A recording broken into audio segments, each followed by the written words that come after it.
I have fantastic news. Imagine this. Tomorrow, you have a chance to meet people from all over the world. You can make new friends, practice your English, and have amazing conversations. Doesn't that sound exciting? That sounds incredible! I love meeting new people. I'm ready. I'll smile, shake hands, speak English, and make lots of new friends. Honestly, Emma, this is gonna be easy. Really? You think it's going to be easy? Of course! Ask me anything. Perfect. Then let's start with one very simple question. Alex, tell me about yourself. Me? Right now? Well, my name is Alex. I. Why did my brain suddenly stop working? Alex, 30 seconds ago you were ready to make friends around the world. Now one tiny question has completely defeated you? I don't understand. I know my own name. I know where I'm from. I know my hobbies. But the moment someone says, "Tell me about yourself," everything disappears from my mind. If that has ever happened to you, don't worry. You're definitely not alone. So many English learners know the words, but when it's time to speak, they suddenly forget everything. The good news is that by the end of today's episode, that won't happen anymore. Hello, everyone, and welcome back to The English Show. I'm Alex, and yes, today my brain completely disappeared for a few seconds. And I'm Emma. We're so happy you're here. If you've ever felt nervous when introducing yourself in English, today's episode is exactly what you need. Grab a cup of tea or coffee, relax, and let's learn together in a fun way. Today's mission is simple. By the end of this episode, you'll be able to introduce yourself naturally and confidently in English, not by memorizing a long speech, but by having a real conversation. And this time, when you ask me to introduce myself, I'm not gonna freeze. We'll see about that. Alex, before we practice, tell me honestly, why do you think people become nervous when introducing themselves? I think because they believe they have to speak perfect English. They try to build long, complicated sentences, and then nothing comes out. Exactly. That's the biggest mistake. A good introduction isn't long, it's clear, simple, and friendly. You don't need difficult English to make a great first impression. That already makes me feel better. I always thought I needed to sound like a native speaker. Not at all. People don't remember you because you used difficult words. They remember you because you were friendly, confident, and easy to talk to. I like that. It feels much less scary now. All right, Alex, let's play a game. I'll ask you one question. You must answer using only one short sentence. No overthinking. Ready? Ready. What's your name? My name is Alex. Where are you from? I'm from India. What do you enjoy doing? Well, when I was younger, I started thinking that maybe one day. Stop, Alex. I asked about your hobbies, not your life story. I did it again. I made a simple answer very complicated. And that's today's first lesson. Simple answers are often the best answers. I already feel like I'm learning something useful. Maybe introducing myself isn't as difficult as I thought. Relax. Let's make something very clear before we continue. Many English learners think they need to memorize a long speech to introduce themselves. That's simply not true. The best introductions are usually short, clear, and friendly. So today, we're going to build your introduction one sentence at a time. Are you ready? I'm ready. And honestly, I already feel much more relaxed. Before today, I thought I needed to say something very impressive. Now I realize I just need to sound natural. Exactly. Let's begin with the easiest question in the world. If I meet you for the first time, what would you say? Hi, my name is Alex. Nice to meet you. Perfect. That's simple, friendly, and natural. Notice something important, everyone. Alex didn't use any difficult words, but his introduction already sounds polite and confident. Emma, can I ask something? Sometimes I hear people say, I'm Alex, and other times they say, my name is Alex. Which one is better? That's a fantastic question. The answer is both are correct. My name is Alex sounds a little more formal, while I'm Alex sounds more relaxed and conversational. You'll hear both in everyday English, so don't worry about choosing the perfect one. Oh, that's good news. I thought I had to remember one special sentence. Knowing that both are correct makes me feel much more confident. Great! Now let's imagine I ask my second question. Alex, where are you from? I'm from Canada. Excellent! Short, clear, and easy to understand. You can also say, I come from Canada, but for everyday conversations, I'm from Canada is the sentence you'll probably use most often. I think I understand something now. I don't need long answers. I only need honest answers. Exactly. That's one of the biggest secrets to speaking English confidently. Don't try to impress people. Try to connect with people. I like that. It also sounds much easier for my brain. All right, let's try something fun. Imagine I ask, where are you from? Give me your first answer. Well, I was born in a wonderful country with a rich history, beautiful culture, amazing food, incredible festivals, friendly people.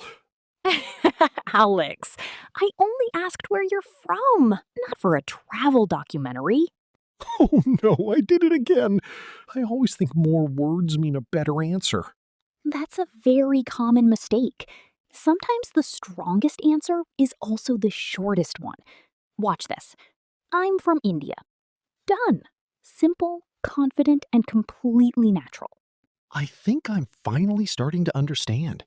Speaking English isn't about speaking more, it's about speaking clearly. Now it's your turn. Imagine that we're meeting for the very first time. Say these two sentences out loud. Hi, my name is, and I'm from. Don't worry about making mistakes. Just speak naturally. We'll give you a few seconds. Great job! If you said those two sentences out loud, you've already taken one more step towards speaking English with confidence. Remember, confidence doesn't appear overnight. It grows every time you open your mouth and speak. Alex, you've done a fantastic job so far. But introducing yourself isn't only about your name and your country. Really? Then what's next? Next comes my favorite part, talking about your hobbies and the things you enjoy doing. Oh, this should be easy. Unless I accidentally turn another simple answer into a 5-minute story. Knowing you, Alex, that's definitely possible. All right, Alex, you're doing really well. We've talked about your name and where you're from. Now let's move to one of the most common questions you'll hear when meeting someone new. Alex, what do you enjoy doing in your free time? I enjoy watching movies, listening to music, reading interesting books, going for walks, learning new things, drinking tea, eating snacks, talking with friends, thinking about business ideas, exercising, and I think I have about 20 more hobbies. Alex, I asked about your hobbies, not your entire weekly schedule. I knew it. I did it again. I always think I have to tell people everything. And that's completely normal. But here's a simple tip. When someone asks about your hobbies, choose 2 or 3 things you genuinely enjoy. That's enough to start a great conversation. So instead of giving a long list, I should just say something simple? Exactly. Try this. I enjoy reading books, watching movies, and learning English. That's friendly, natural, and easy for the other person to remember. I like that. It sounds much more relaxed, and I don't have to remember a big speech. Now, let me ask you another question. If you tell me your hobbies and then become completely silent, what happens next? It gets a little awkward? Exactly. Conversation is like playing catch with a ball. You don't hold the ball forever, you throw it back. After answering a question, ask one too. Oh, so after I say I enjoy reading books and watching movies, I can ask, what about you? Perfect! Those three little words, what about you, are one of the easiest ways to keep a conversation going. That's amazing. It's such a short sentence, but it makes a big difference. Let's practice together. I'll ask the question and you answer naturally. I'm ready. What do you enjoy doing in your free time? I enjoy watching movies, learning English, and spending time with my family. What about you? Excellent! That sounded natural, confident, and friendly. Did everyone notice? Alex answered the question and then invited the conversation to continue. Here's a secret that many English learners don't realize. People usually don't remember every word you say. They remember how you made them feel. If you smile, speak clearly, and show interest in the other person, they'll enjoy talking with you, even if your English isn't perfect. I really needed to hear that. Sometimes I worry so much about grammar that I forget to enjoy the conversation. Exactly. English is a tool for making connections, not a test that you have to pass every time you speak. Your turn. Answer this question out loud. What do you enjoy doing in your free time? Try to use one complete sentence. Then finish by asking, what about you? We'll give you a few seconds to practice. Okay, fantastic. Every time you answer out loud, you're training your brain to speak more naturally. Keep practicing, even if your answer is short. Alex, you're improving much faster than you think. You can introduce yourself, say where you're from, and talk about your hobbies. There's only one more thing missing. Let me guess. How to finish the conversation without making it awkward? Exactly. In the next part, we'll learn how to end a conversation politely, make a great first impression, and then we'll finish with our biggest speaking challenge of the episode. I can't wait. For the first time, introducing myself in English actually feels fun instead of scary. All right, Alex. You've learned how to say your name, where you're from, and what you enjoy doing. Now it's time for your final challenge. Imagine we've just met for the very first time. I won't help you this time. Just introduce yourself naturally. Take a deep breath, smile, and speak like you're talking to a new friend. Are you ready? Hi, my name is Alex. It's really nice to meet you. I'm from India, and I enjoy learning English, watching movies, and reading books. I'm always happy to learn new things and meet new people. What about you? Alex, that was fantastic! Did you notice what happened? You didn't memorize a big speech. You simply shared a few honest things about yourself, and then you invited the other person to join the conversation. That's exactly how natural introductions work.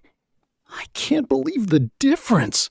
At the beginning of this episode, I completely froze when you asked me to introduce myself. Now I actually feel confident. And the best part is that it didn't feel difficult at all. That's because confidence doesn't come from knowing thousands of English words. Confidence comes from practicing simple conversations until they feel natural. Before we finish, let's quickly review today's 5 most useful expressions. These are the sentences you'll use again and again whenever you meet someone new. Expression number 1. Nice to meet you. We use this when we're meeting someone for the first time. For example, hi, I'm Alex. Nice to meet you. Expression number 2. I'm from. This is how you tell someone where you come from. For example, I'm from Canada. Expression number 3. I enjoy. This is a simple and natural way to talk about your hobbies. For example, I enjoy watching movies and reading books. Expression number 4. What about you? This is one of the easiest ways to keep a conversation going because it invites the other person to speak. And expression number 5. It's nice to meet you.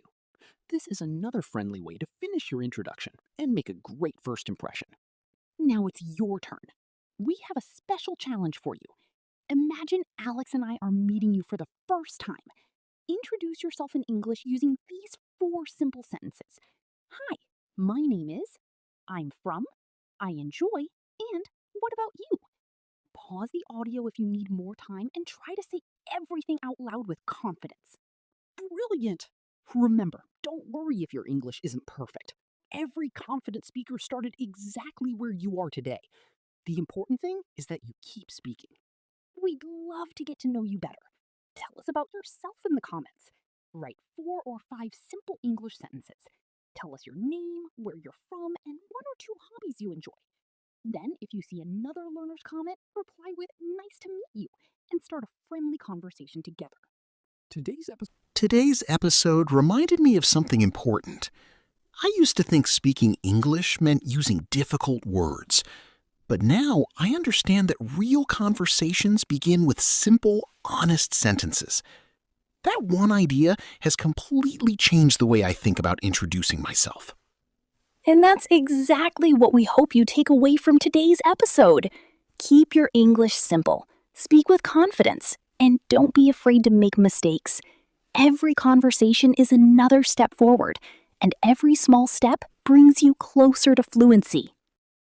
Thank you so much for spending your time with us today. If you enjoyed learning with us, we'll see you again very soon for another real-life English adventure here on The English Show. Until next time, keep smiling, keep speaking, and keep believing in yourself. Goodbye, everyone!